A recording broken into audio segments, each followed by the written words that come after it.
नमस्कार दोस्तों, आज हम लोग इस वीडियो में जेटेट 2026 लेवल 1 के लिए अर्थात कक्षा 1 to 5 के लिए बाल विकास एवं शिक्षा शास्त्र अर्थात CDP से 30 मॉडल प्रैक्टिस सेट को करेंगे।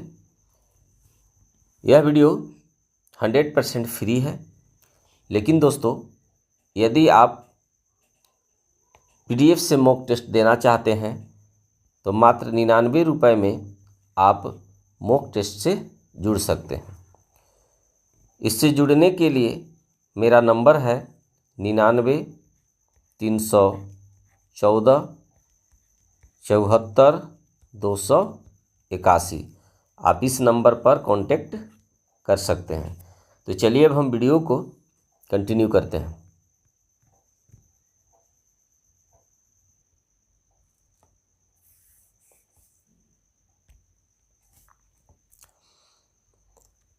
निर्देश है, सबसे उचित विकल्प चुनकर निम्नलिखित प्रश्न संख्या 1 से 30 के उत्तर दीजिए। प्रश्न 1 है, कोहलबर्ग के नैतिक विकास के सिद्धांत के अनुसार दंड और आज्ञाकारिता अभिविन्यास के चरण में बच्चे की नैतिकता का मुख्य आधार क्या होता है? ऑप्शन है समाज के कल्याण की भावना, बाहरी शक्ति या भौतिक परिणामों द्वारा होने वाला भय, स्वयं द्वारा चुने गए नैतिक सिद्धांत या पारस्परिक संबंधों को बनाए रखना। इसका सही आंसर है ऑप्शन बी, बाहरी शक्ति या भौतिक परिणामों द्वारा होने वाला भय।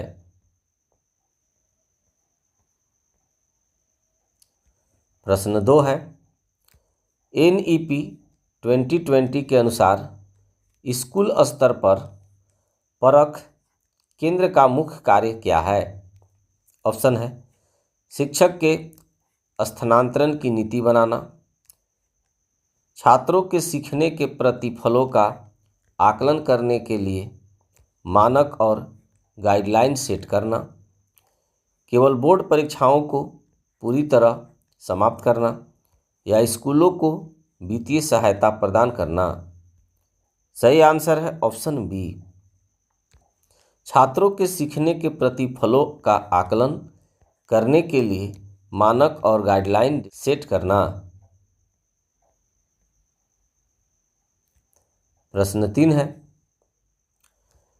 पियाजे के अनुसार संज्ञानात्मक विकास की वह अवस्था जिसमें बच्चा अमूर्त प्रस्तावों पर तार्किक रूप से सोचने में सक्षम हो जाता है। ऑप्शन है संवेदीगामक अवस्था, मूर्त संक्रियात्मक अवस्था, पूर्व संक्रियात्मक अवस्था या औपचारिक संक्रियात्मक अवस्था। सही आंसर है ऑप्शन डी, औपचारिक संक्रियात्मक अवस्था।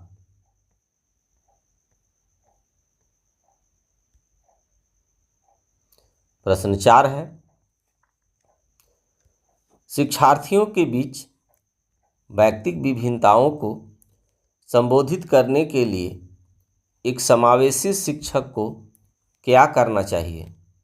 ऑप्शन है सभी बच्चों के लिए एक समान कठोर गृह कार्य योजना लागू करना, विविध प्रकार के अधिगम अनुभव और लचीला पाठ्यक्रम अपनाना, बच्चों को उनकी आर्थिक पृष्ठभूमि के आधार पर अलग वर्गों में बांटना या केवल मौखिक परीक्षाओं पर ध्यान केंद्रित करना।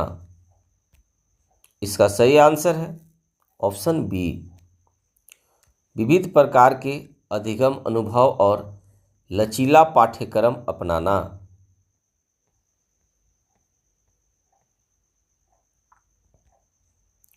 प्रश्न 5 है,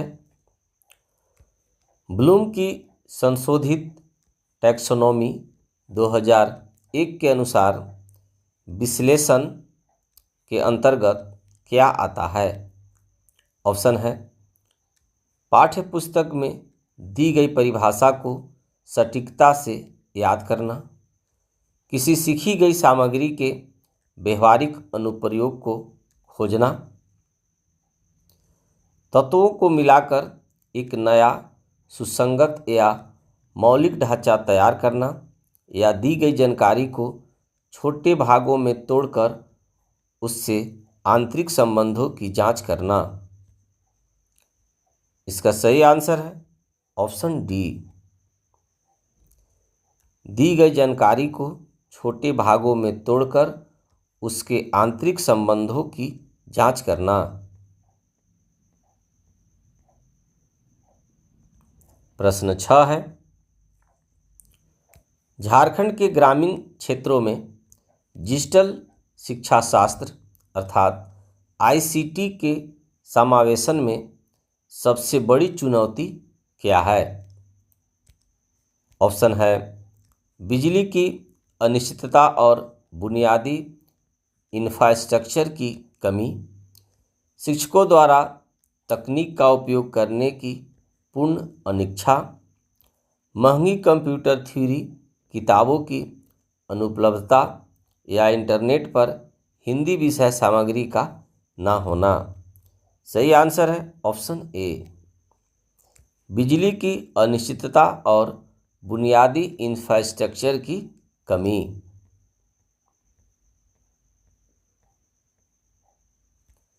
प्रश्न 7 है, विकास के संदर्भ में निम्नलिखित में से कौन सा कथन सही है?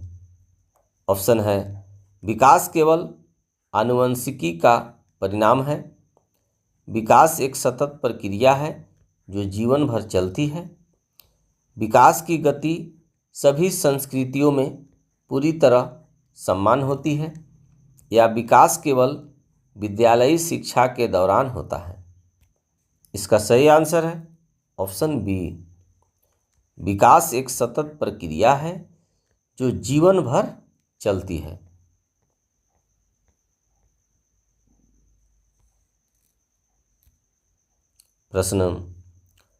प्रश्न 8 है, बाल केंद्रित शिक्षा में अभिनव शिक्षण पद्धति के तहत परियोजना विधि अर्थात प्रोजेक्ट मेथड का मुख्य लाभ क्या है?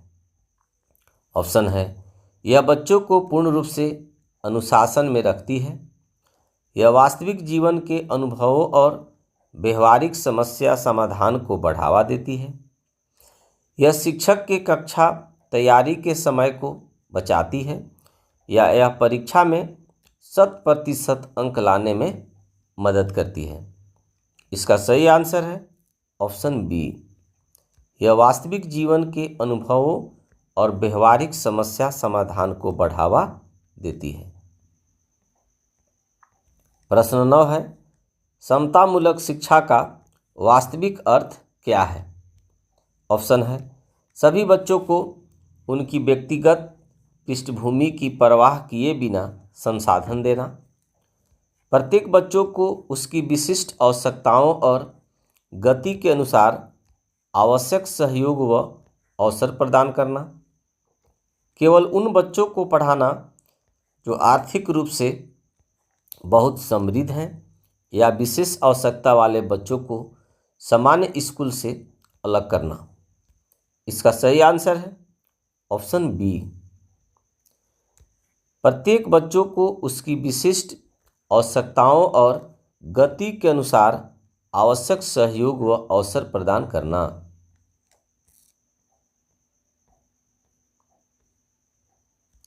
प्रश्न 10 है, वाइगोस्की के सामाजिक सांस्कृतिक सिद्धांत के अनुसार पाड़ अर्थात स्कैफोल्डिंग क्या है? ऑप्शन है बच्चे को दिए जाने वाला अस्थायी सहयोग, बच्चे की गलती पर दंड देना, या सीखने के दौरान दिया जाने वाला अस्थायी सहयोग, या केवल माता पिता द्वारा दी गई शिक्षा। इसका सही आंसर है ऑप्शन सी, सीखने के दौरान दिया जाने वाला अस्थायी सहयोग। प्रश्न 11 है, NCFS अर्थात फाउंडेशन स्टेज के अनुसार खेल आधारित शिक्षा अर्थात प्ले बेस्ड पेडागोजी का मुख्य उद्देश्य क्या है? ऑप्शन है बच्चों को जल्दी से कक्षा 1 की कठिन पाठ्य पुस्तकें पढ़ाना, बच्चों का आनंदमय स्वाभाविक और समग्र विकास करना, स्कूल के समय को केवल खेल कूद में बिताना, या बच्चों को तकनीकी वीडियो गेम्स के लिए प्रेरित करना। इसका सही आंसर है ऑप्शन बी, बच्चों का आनंदमय स्वाभाविक और समग्र विकास करना।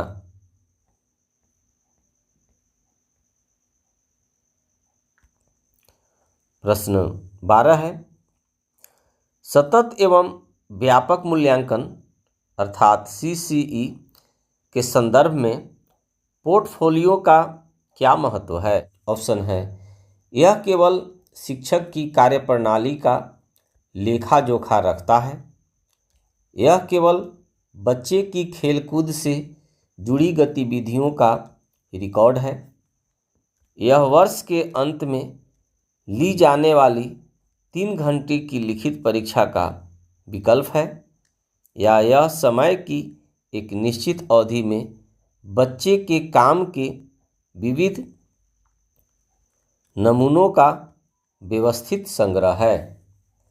इसका सही आंसर है ऑप्शन डी, यह समय की एक निश्चित अवधि में बच्चों के काम के विविध नमूनों का व्यवस्थित संग्रह है।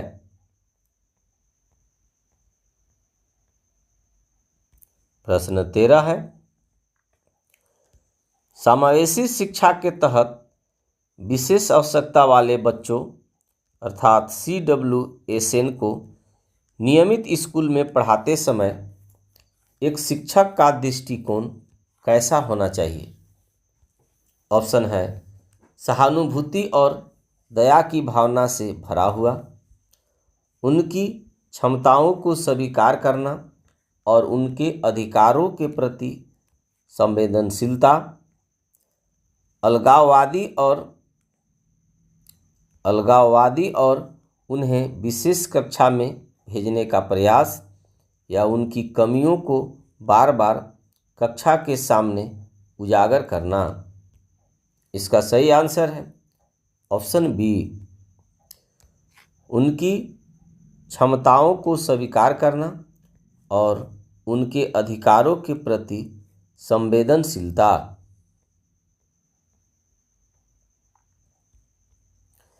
प्रश्न 14 है, बच्चे कैसे सोचते और सीखते हैं, इस प्रक्रिया में त्रुटियों अर्थात एरर्स की क्या भूमिका है? ऑप्शन है त्रुटियां यह दर्शाती है कि बच्चे पूरी तरह लापरवाह हैं, त्रुटियां बच्चों के चिंतन को समझने का एक महत्वपूर्ण माध्यम अर्थात खिड़की है, त्रुटियों को तुरंत कड़ी सजा देकर रोक देना चाहिए, या सीखने की प्रक्रिया में त्रुटियों का कोई स्थान नहीं होता।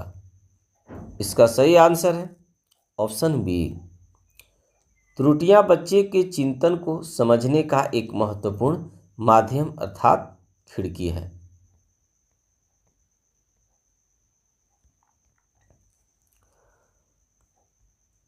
प्रश्न 15 है, आंतरिक अभिप्रेरणा का सबसे सटीक उदाहरण कौन सा है? ऑप्शन है मोहन पुरस्कार जीतने के लिए चित्रकारी सीख रहा है, सोहन अपने माता पिता की डांट से बचने के लिए गृह कार्य कर रहा है, रीता एक नया वाद्य यंत्र बजाना सीख रही है क्योंकि उसे संगीत में गहरा आनंद मिलता है, या गीता कक्षा में प्रथम आने के लिए रात दिन पढ़ाई कर रही है। इसका सही आंसर है ऑप्शन सी, रीता एक नया वाद्य यंत्र बजाना सीख रही है क्योंकि उसे संगीत में गहरा आनंद मिलता है।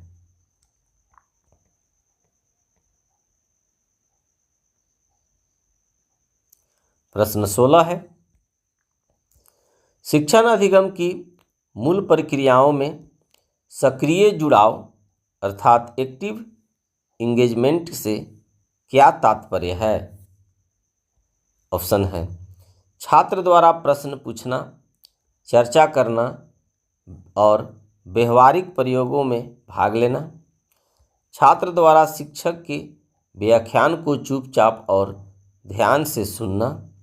ब्लैकबोर्ड से प्रश्नों के उत्तरों को अपनी कॉपी में हूबहू उतारना या परीक्षा से एक दिन पहले पूरी किताब को रट लेना।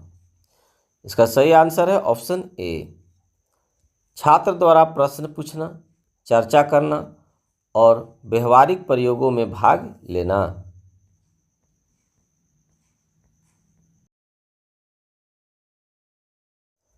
प्रश्न 17 है, डिसकैलकुलिया से ग्रसित बच्चे को गणित सिखाने के लिए आईसीटी का समावेशन कैसे किया जा सकता है?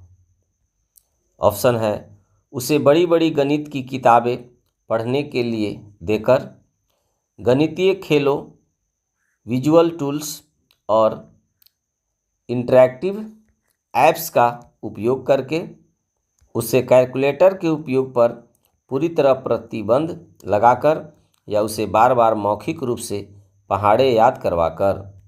इसका सही आंसर है ऑप्शन बी, गणितीय खेलों, विजुअल टूल्स और इंटरैक्टिव ऐप्स का उपयोग करके। प्रश्न 18 है, विकास की निकट दूर प्रवृत्ति का नियम क्या है? ऑप्शन है, विकास सिर से पैर की ओर बढ़ता है। विकास केंद्र रीढ़ की हड्डी से शरीर के बाहरी अंगों की ओर बढ़ता है। विकास सामान्य से हटकर हमेशा जटिल की ओर होता है, या विकास पूरी तरह से अप्रत्याशित और दिशाहीन होता है। इसका सही आंसर है ऑप्शन बी, विकास केंद्र अर्थात रीढ़ की हड्डी से शरीर के बाहरी अंगों की ओर बढ़ता है। प्रश्न 19 है, एनईपी 2020 में अनुशंसित 360 डिग्री समग्र रिपोर्ट कार्ड का मुख्य आधार क्या है? ऑप्शन है, छात्र के संज्ञानात्मक, भावात्मक और मनोगत्यात्मक तीनों पक्षों का समग्र आकलन, केवल छात्र के संज्ञानात्मक पक्ष की जांच, केवल बोर्ड परीक्षा में प्राप्त प्रतिशत का विवरण या शिक्षक और स्कूल प्रिंसिपल द्वारा दिया गया अंतिम ग्रेड।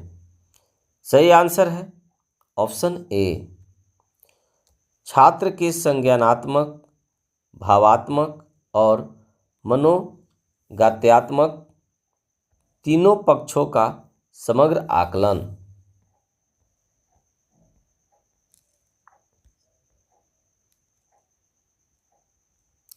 प्रश्न 20 है, बाल केंद्रित शिक्षा में शिक्षक की सबसे उपयुक्त भूमिका क्या होती है? ऑप्शन है, ज्ञान का हस्तांतरण करना और बच्चों को निष्क्रिय श्रोता बनाना, बच्चों की स्वतंत्र खोज और सीखने की गति में सहायता और मार्गदर्शन अर्थात सहजकर्ता करना, कक्षा के सभी नियमों को स्वयं तय करना और बच्चों से उनका कड़ाई से पालन करवाना, या केवल उन्हीं बच्चों पर ध्यान देना जो पढ़ने में सबसे तेज हैं। इसका सही आंसर है ऑप्शन बी, बच्चों की स्वतंत्र खोज और सीखने की गति में सहायता और मार्गदर्शन अर्थात सहजकर्ता करना।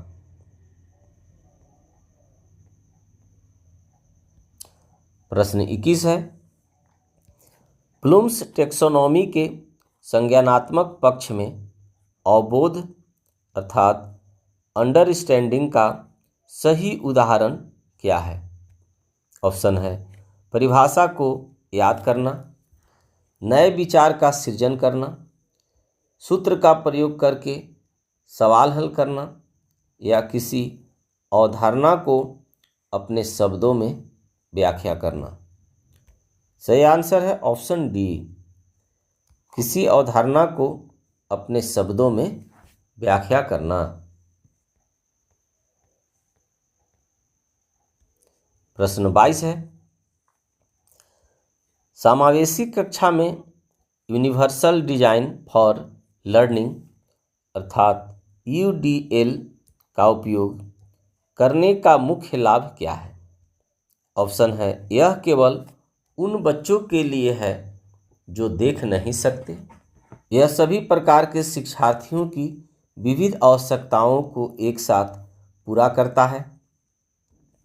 यह स्कूल के खर्चों को कम करने में मदद करता है या इसके उपयोग से शिक्षकों को पढ़ाना नहीं पड़ता।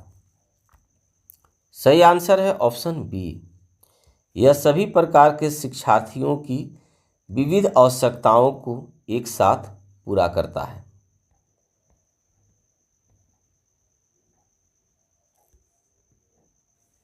प्रश्न 23 है, भावना अर्थात इमोशन और संज्ञान अर्थात कॉग्निशन के बीच कैसा संबंध है? ऑप्शन है ये दोनों एक दूसरे से पूरी तरह स्वतंत्र हैं। संज्ञान भावनाओं को प्रभावित करता है लेकिन भावनाएं संज्ञान को नहीं। भावनाएं और संज्ञान एक दूसरे से पूरी तरह जुड़े और अंतः संबंधित हैं या भावनाएं संज्ञान को प्रभावित करती है लेकिन संज्ञान भावनाओं को नहीं। इसका सही आंसर है ऑप्शन सी, भावनाएं और संज्ञान एक दूसरे से पूरी तरह जुड़े और अंतः संबंधित है।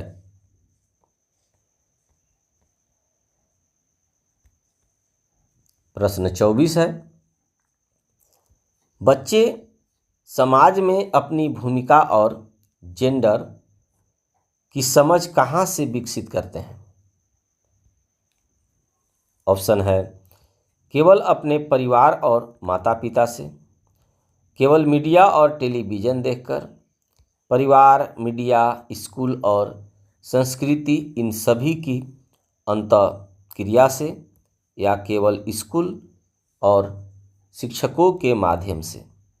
सही आंसर है ऑप्शन सी, परिवार, मीडिया, स्कूल और संस्कृति इन सभी की अंतःक्रिया से।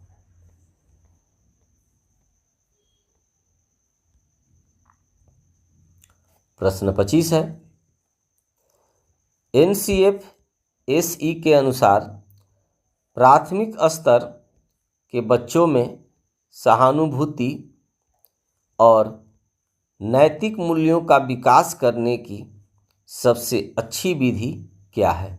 ऑप्शन है उन्हें रोज नैतिक सिद्धांतों पर लंबी थ्योरी वाली क्लास देना, कक्षा में गलत काम करने पर बच्चों को कठोर आर्थिक या शारीरिक दंड देना, कहानियों, रोल प्ले और वास्तविक जीवन की परिस्थितियों पर चर्चा आयोजित करना या उन्हें केवल नैतिक महापुरुषों की तस्वीरें दिखाना। इसका सही आंसर है ऑप्शन सी, कहानियों, रोल प्ले और वास्तविक जीवन की परिस्थितियों पर चर्चा आयोजित करना। प्रश्न 26 है, थॉर्नडाइक के अधिगम के मुख्य नियमों में से कौन सा नियम यह बताता है कि अभ्यास से अधिगम मजबूत होता है? ऑप्शन है प्रभाव का नियम, तत्परता का नियम, अभ्यास का नियम या आंशिक क्रिया का नियम। सही आंसर है ऑप्शन सी, अभ्यास का नियम। प्रश्न 27 है, सृजनात्मकता की पहचान का मुख्य लक्षण क्या है?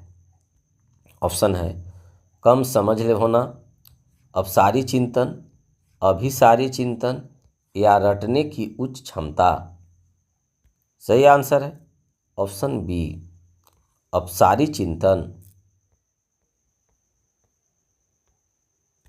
प्रश्न 28 है, NEP 2020 के अनुसार स्कूल शिक्षा के नए 5+3+3+4 ढांचे में दूसरा 3 किस चरण अर्थात स्टेज को दर्शाता है? ऑप्शन है foundation stage, middle stage, preparatory stage या सेकेंडरी स्टेज।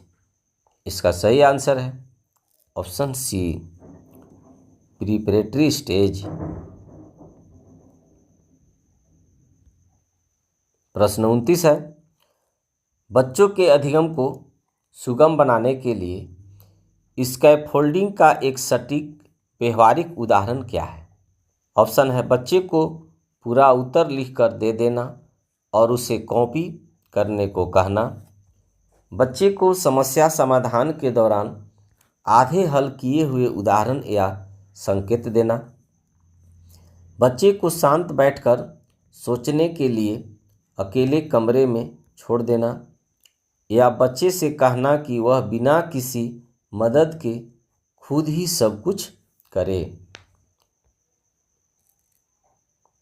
इसका सही आंसर है ऑप्शन बी, बच्चे को समस्या समाधान के दौरान आधे हल किए हुए उदाहरण या संकेत देना।